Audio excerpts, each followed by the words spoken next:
नमस्कार। आज हम एक सफर पर निकल रहे हैं, भारतीय संगीत की आत्मा में उतरने का सफर। एक ऐसी दुनिया जहां सुर, लय और ताल के मायने बहुत गहरे हैं। तो आइए शुरू करते हैं। तो सबसे पहला और सबसे बुनियादी सवाल, आखिर ये संगीत है क्या? क्या ये सिर्फ मनोरंजन का एक जरिया है या फिर इसका कोई और ज्यादा गहरा मतलब भी है? हमारे प्राचीन ग्रंथों में इसका जवाब एक बहुत ही पावरफुल श्लोक में मिलता है। श्लोक है, साहित्य संगीत कला विहीना, साक्षात पशु पुच्छ विषाण हीना।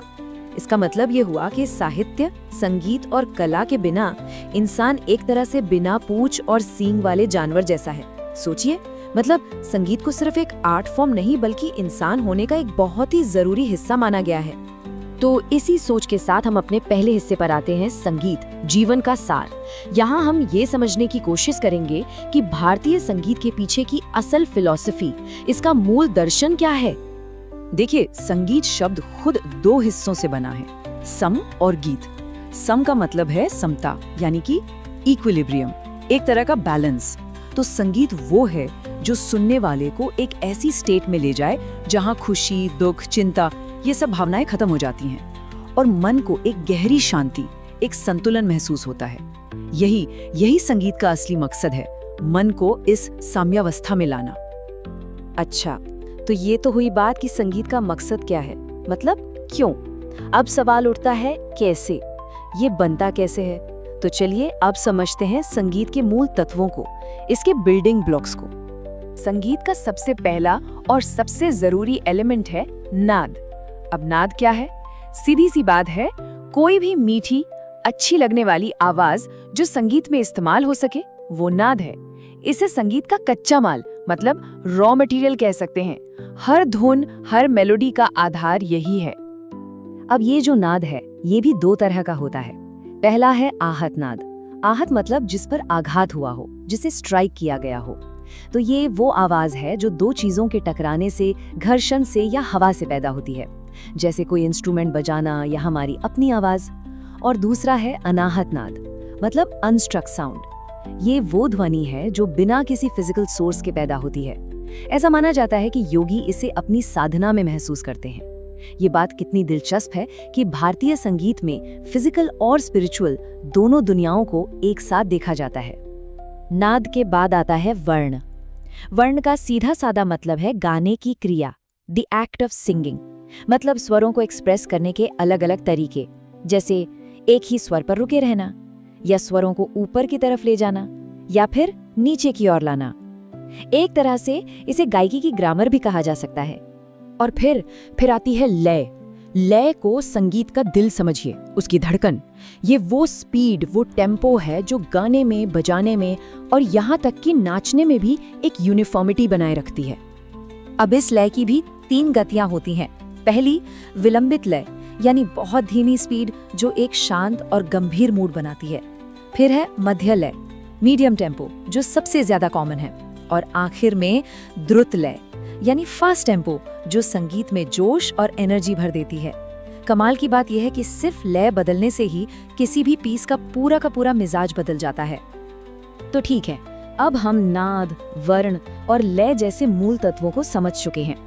तो अब ये देखते हैं कि इन एलिमेंट्स को इस्तेमाल करके संगीत की कौन सी 2 बड़ी धाराएं बनी हैं। तो एक तरफ है लोक संगीत, यानी फोक म्यूजिक।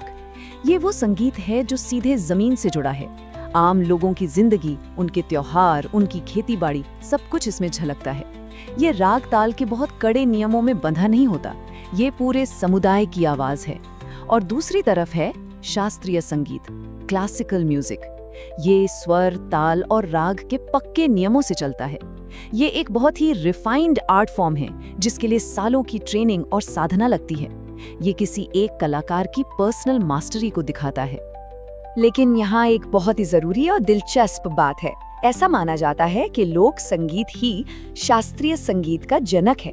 इसका मतलब क्या हुआ? इसका मतलब ये कि जो क्लासिकल म्यूजिक के इतने मुश्किल नियम कानून हैं, उनकी जड़ें कहीं ना कहीं लोगों के गाए जाने वाले सीधे साधे दिल से निकले धुनों में ही हैं।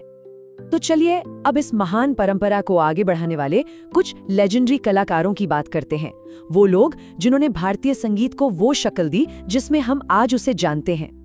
इसमें सबसे पहला नाम आता है अमीर खुसरो का।